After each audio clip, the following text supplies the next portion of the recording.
మీ ఎలాంటి వ్యాపార ప్రకటనలకైనా వెంటనే మా ఛానల్ సంప్రదించండి. ప్రస్తుతం మనతో పాటు ప్రముఖ ఆధ్యాత్మికవేత్త వేదిక్ ఆస్ట్రాలజర్ గోనుగుంట్ల సురేష్ బాబు గారు ఉన్నారు. గురువు గారితో మాట్లాడేద్దాం. నమస్కారం గురుగారు. మణికంఠ గారు నమస్కారం అండి. గురుగారు, మే నెల విశేషంగా మకర రాశి వాళ్ళకి ఏ విధంగా ఉండబోతుంది? ఈ సంవత్సరం వీళ్ళే టాప్ అని చెప్పి మనం గతంలో కూడా చెప్పుకున్నాం. మరి ప్రత్యేకంగా ఈ నెలలో ఏమైనా విశేషంగా మార్పు చేర్పులు ఉంటాయో, ఎలాంటి జాగ్రత్తలు తీసుకోవాలి? సో ముందుగా మకర రాశి వారికి అందరికీ బాగుండాలని చెప్పేసి, వీళ్ళకి నాయకత్వ లక్షణాలు ఉండాలని గణపతికి అమ్మవారికి స్వర్ణలక్ష్మి అమ్మవారికి ప్రార్థన చేద్దాం. ఓం గం గణపతియే నమః. స్వర్ణలక్ష్మి నమస్తే అస్తు. పరబ్రహ్మ స్వరూపిణి రాజ్యం దేహి ధనం దేహి సర్వకామాంచ దేహి మే. స్వర్ణలక్ష్మి అమ్మవారు మకర రాశి వారందరికీ చక్కగా ఎప్పుడూ నవ్వుతూ ఉండి ఆనందంగా ఉండే ఒక టైం వాళ్ళకి ఇవ్వాలని చెప్పేసి, ప్రతిదాన్ని శోభాయమానంగా చూడగల ఒక సామర్థ్యము, శక్తిని, దివ్య దృష్టిని వీళ్ళకి ఇవ్వాలని, అలా వీళ్ళకి నాయకత్వ లక్షణాలు, రాజ్యాధికారంతో పాటుగా విపరీతమైన ధనాన్ని, అంతేకాకుండా వీళ్ళకి అడిగిన ప్రతి కోరిక అమ్మవారు ఇమ్మీడియట్గా తీర్చాలని చెప్పేసి అమ్మవారిని కోరుకుంటూ, అమ్మవారి యొక్క కరుణా కృపా కటాక్షం మకర రాశి వాళ్ళ మీద అందరికి మీద ఉండి చక్కగా ఉండాలని చెప్పేసి కోరుకుంటూ మనం మకర రాశి గురించి చెప్పుకుందాం. చెప్పుకోబోయే ముందు మే మంత్లో 2-3 ముఖ్యమైన విశేషాలు ఉన్నాయి. ఒకటి, ఈ మాసము మనకి వైశాఖ మాసం పౌర్ణమితో స్టార్ట్ అవుతుంది. దీన్ని గురు పూర్ణిమ అని కూడా అంటారు, బుద్ధ పూర్ణిమ కూడా అంటారు, బుద్ధ పూర్ణిమ అంటారు. అక్కడ నుంచి మనకి జ్యేష్ఠ మాసం పౌర్ణమితో ఎండ్ అవుతుంది. అంటే ఈ పౌర్ణమి నుంచి ఆ పౌర్ణమి మధ్యలో ఉంటుంది.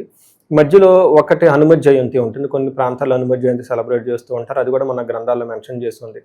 దీనితో పాటుగా ఇక్కడ ఈ మాసంలో కర్తరి అంటారు. దాదాపు ఒక 15 రోజుల నుంచి 16 రోజుల వరకు ఎండలు తీవ్రతంగా ఉండటంతో, సూర్యుడు కృతికా నక్షత్రంలో రావడంతో ఇది శుభకార్యాలకి, కొత్తగా ప్రారంభించే వాటికి మంచిది కాదంటారు. పర్టికులర్గా గృహ నిర్మాణం కానీ, గృహ ప్రవేశం కానివ్వండి, పెళ్ళిళ్ళకి సంబంధించిన వ్యవహారాల్లో ఆగమని చెప్తూ ఉంటారు. ఎందుకంటే బయటకు వెళ్ళాల్సి వస్తుంది కాబట్టి ఈ టైంలో ఇబ్బందిగా ఉంటుందని.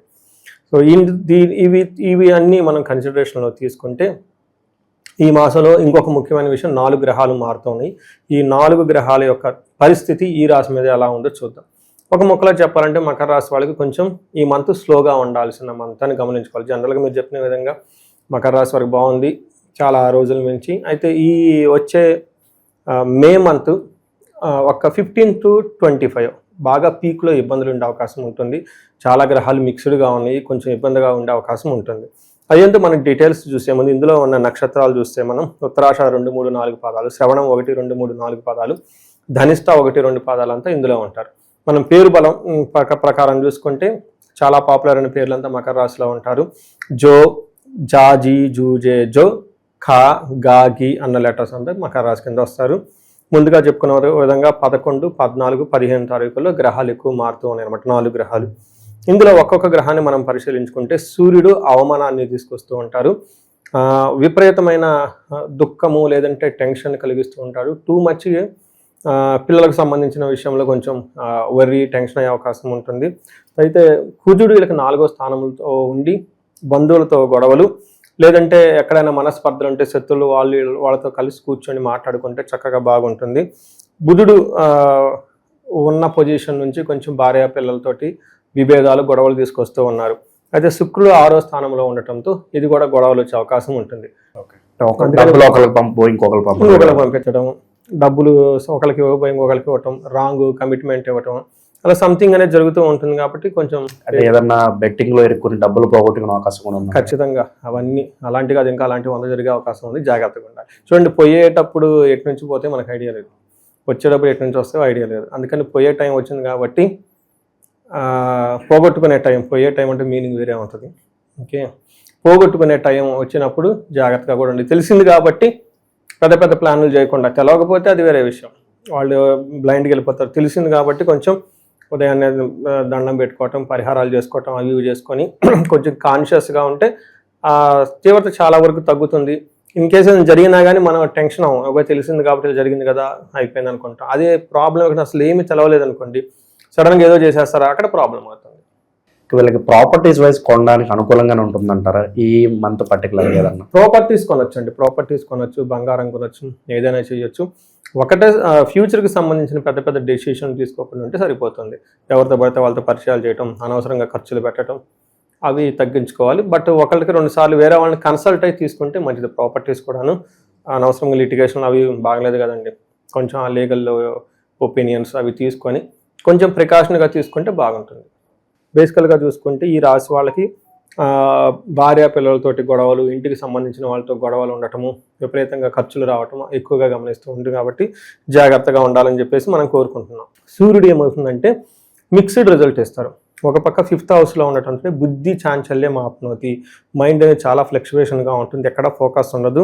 తర్వాత ధనం వ్యయం విపరీతంగా అవుతుంది, మనస్తాపానికి గురవుతూ ఉంటారు. అయ్యో ఏదో చేయాలనుకున్నా చేయలేకపోయామే, ఈ ప్లాన్ కదా ఆ ప్లాన్, ఇలా విపరీతంగా టెన్షన్ రావటం, తద్వారా కొంచెం ఎడిక్షన్స్ అయ్యే అవకాశం ఎక్కువగా ఉంటుంది. ఆల్కహాల్ తీసుకోవటం, టూ మచ్ ఎంజాయ్మెంట్కి వెళ్ళిపోవటం, చేయాల్సిన పని కాకుండా సోమర్తనంగా లేజీగా ఉండటం, రకరకాల వికారాలు మొత్తం వీళ్ళకి వస్తుంటుంది. కాబట్టి జాగ్రత్తగా ఉంటుంది. అయితే ఒక విషయం, మనీ ఫ్లో బాగుంటుంది వీళ్ళకి, మకర రాశి వాళ్ళకి. రెండోది కుజుడు అగైన్ మిక్స్డ్ రిజల్ట్ ఇస్తున్నారండి. ఇక్కడ కుజుడు వచ్చేటప్పటికి 4వ ఇంట్లో ఉండటంతో ఏమవుతుంది, క్రూర బుద్ధి, బంధువులతో గొడవలు పట్టడం, తర్వాత భాగ్యము అంటే వచ్చే ఇన్ఫ్లో ఆఫ్ మనీ తగ్గుతుంది. బట్ అగైన్ ప్రొఫెషనల్ మ్యాటర్స్లో ధనం ప్రకారం బాగుంటుందని చెప్పుకోవాలి. మనకి శుక్రుడు అగైన్ 6వ స్థానంలో ఉండటం అంత మంచిది కాదు అని చెప్తుంది. ఏమవుతుంది, 6వ ఇంట్లో శుక్రుడు ఉంటే శత్రుపీడం, శత్రువుల బాధలు వస్తుంటుంది. జ్ఞాతీనాంచ విరోధత అంటే బంధువుల నుంచి విరోధాలు వస్తుంటుంది, కుటుంబంలో విభేదాలు ఉంటాయి. తర్వాత రుణ వ్యవహారాలు, ఏమైనా అప్పులు అవి చేస్తుంటే వాటితో ఇబ్బంది ఉంటుంది. వ్యవహారాలు చేసేటప్పుడు అందులో చిక్కులు, అనవసరమైన కాంప్లికేషన్స్ వస్తాయి. కాబట్టి కొంచెం ఆలోచించుకొని చేసుకుంటే బాగుంటుంది. అయితే 12th హౌస్లో అగైన్ ఈ యొక్క దృష్టి ఉండటంతో రొమాన్స్, లవ్, ప్లేజర్స్ వాటికి సంబంధించిన వ్యవహారాల్లో శుభకార్యాల గురించి ఖర్చులు పెడుతూ ఉంటారు. ఇవన్నీ కూడా వచ్చే అవకాశం ఉంటుంది. అంటే వీళ్ళకి మకర రాశి వాళ్ళకి ఓవరాల్గా చూసుకుంటే మిక్స్డ్గా ఉందని చెప్పుకోవచ్చు. మనీ ఫ్లో బాగుంటుంది, శుభకార్యాలు జరుగుతూ ఉంటుంది, తర్వాత భార్య సపోర్ట్ అంతా ఉంటుంది. కానీ ఇందాక చెప్పుకునే విధంగా కొన్ని విషయాల్లో సరిగా ఉండదు. కాబట్టి మకర రాశి వాళ్ళు కొంచెం స్లోగా ఉంటే, మనతో పేషెన్సీగా ఉంటే చాలా వరకు వ్యవహారాలు ఏమంటారు పాస్ట్ టైం చేయాలి. టైంని పాస్ చేయగలిగితే ముఖ్యమైన ఇంపార్టెంట్ పనులు ఆ మంత్లో స్టార్ట్ చేయకుండా ఉంటే బాగుంటుంది. ఈ మే మంత్లో అందులోని పర్టికులర్ 15th తర్వాత స్టార్ట్ చేయొద్దని నేను చెప్తాను. ఒక 10-15 days అన్ని హోల్డ్ చేసుకుని తర్వాత చేస్తే బాగుంటుంది. ఈ రాశికి సంబంధించిన నక్షత్రాలు వాళ్ళకి ఎలా ఉంటుంది అంటారు? ముందుగా మనం అనుకున్న విధంగా వీళ్ళకి జయప్రదంగా ఉంటుంది, ధనం బాగుంటుందండి. ఇందులో అంటే ఫైనల్గా సక్సెస్ అవుతారు. అయితే ఇక్కడ వీళ్ళకి గొడవలు అయ్యే అవకాశం ఎక్కువ ఉంటుంది, భయం కలిగే సిచ్యువేషన్స్ రెండూ ఉంటుంది. తర్వాత వీళ్ళకి బంధించబడినట్లు ఉంటారు, ఎక్కడో ఒక స్టాగ్నేటెడ్ గురవుతారు. యూఎస్లో ఉందామా, ఇండియా వద్దామా, లేదంటే ఈ జాబ్ చేద్దామా, ఈ బిజినెస్ చేద్దామా, లేదంటే అసలు ముందుకు వెళ్తే ఎలా ఉంటుంది ఏంటి, ఇలా రకరకాల ఆలోచనలతో ఎక్కువ ఉంటారు. కాబట్టి వీళ్ళు ఈ బంధనానికి సంబంధించిన పరిష్కారాలు చేసుకుంటే బాగుంటుంది. నెక్స్ట్ వీళ్ళకి బుధుడు కూడా అంత అనుకూలంగా లేరండి. బుధుడు వల్ల కూడా గొడవలు వచ్చే అవకాశం ఉంటుంది. బట్ ఏ ప్రకారం చూసుకునే వీళ్ళకి కొంచెం గొడవలే అవకాశం ఉంది. కొంచెం పేషెన్సీగా ఉండటము, అలానే కన్ఫ్యూజ్డ్గా ఉండే పరిస్థితి ఎక్కువ ఉంటుంది. జాగ్రత్తగా తెలిసిన వాళ్ళని ఒకసారి జాతకం చూపించుకొని, లేదంటే సబ్జెక్ట్ మ్యాటర్ ఎక్స్పర్ట్స్ అంటారు, అందులో బాగా నిష్ణాతులైన వాళ్ళని కలిసి ఫ్రెష్గా ప్లాన్ చేసుకుంటే బాగుంటుంది. ఈ టైంలో మనం బయటకు పోయేదేదో చేసే బదులు ఇంటర్నల్గా, అంటే ఇప్పటిదాకా ఇలా 1 year చాలా సక్సెస్ఫుల్ ట్రాక్గా వచ్చారు కదా, ఈ టైంలో ఒక ఏమంటారు రీకన్సిలియేషన్, ఇంట్రోస్పెక్షన్ అంటారు చూడండి, ఆత్మ పరిశీలన లాగా చేసుకుంటే బాగుంటుంది. అంటే ప్రతిసారి మనం దూకుడు వెళ్ళగదండి, కొన్నిసార్లు తగ్గితే కూడా బాగుంటుంది. ఈ తగ్గితే బాగుంటుందని చెప్పి నేను కోరుకుంటున్నాను. శ్రవణ నక్షత్రం, ధనిష్ట నక్షత్రంలో రాంగ్ ట్రాన్సాక్షన్ చేస్తారు. ఎలాంటి పరిహారాలు చేసుకుంటే ఈ నెల వెనకాల్సి వస్తుంది? వీళ్ళకి మేజర్ గ్రహాలు ఇవి సరిగా లేవండి. వీళ్ళకి నవగ్రహాలు చుట్టూ తిరగటం చాలా ఇంపార్టెంట్. ఒక్కసారి అందరూ మహాన్యాసపూర్వక ఏకాదశ రుద్రాభిషేకం చేయించుకుంటే చాలా స్ట్రాంగ్గా ఉంటుంది. మన్యు పాశుపతం చేయించుకున్న ఇంకా చాలా బాగుంటుంది. యోగా, మెడిటేషన్ చేసుకుంటూ ఉంటే చాలా బాగుంటుంది. ఇవి జనరల్ పరిహారాలు చేయొచ్చు.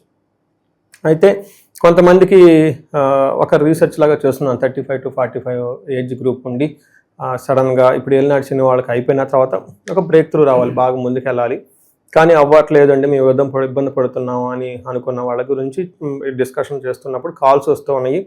దాంట్లో 3 ఫైండింగ్స్ చేశానండి. ఒకటి గురువులో రాహుదశ చాలా మందికి నడుస్తుంది. ఏమన్నా ఏలినాటి శని అయిపోయినా కానీ గురువులో రాహుదశ మంచిది కాదు. ఎందుకంటే ఈ రాహు వచ్చేటప్పటికి గురువు ఇవ్వాల్సిన మంచి రిజల్ట్ని ఇవ్వడు.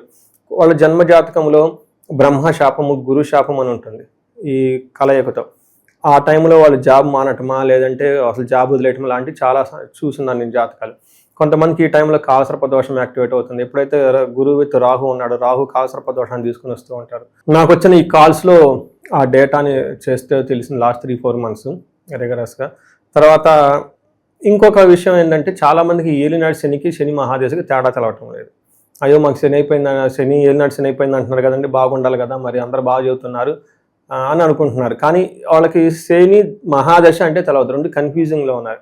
ఎందుకంటే చాలామందికి గురుదశ అయిపోయిన తర్వాత శని మహాదశ వస్తుంది కాబట్టి శని మహాదశ వాళ్ళు సరిగా పొజిషన్ సరిగా లేకపోతే శనిలో శని అంత సరిగా యోగ్యతనివ్వడం. ఈ టైంలో ఉన్న వాళ్ళు కూడా చాలామంది ఎక్కువగా రావటం హారోస్కోపులు జరిగినాయి. బట్ ఎనివే నేనేం చెప్తానంటే ఈ రాశి ఫలాలకు 30-40% ఇంపాక్ట్ ఉంటుంది కాబట్టి ఇండివిజువల్గా వాళ్ళకి సరిగా లేదు, ఇది మాకు ట్యూన్ అవ్వట్లేదు, మ్యాచ్ అవ్వట్లేదు అనుకున్నప్పుడు ఆ కామెంట్ పెట్టే బదులు ఒక ఫోన్ కాల్ చేసి అపాయింట్మెంట్ తీసుకొని జాతక చక్రం చూపించుకుంటే విషయం తెలుస్తుంది, పరిహారాలు తీసుకుంటే 10 రెట్లు ముందుకు వెళ్తారు.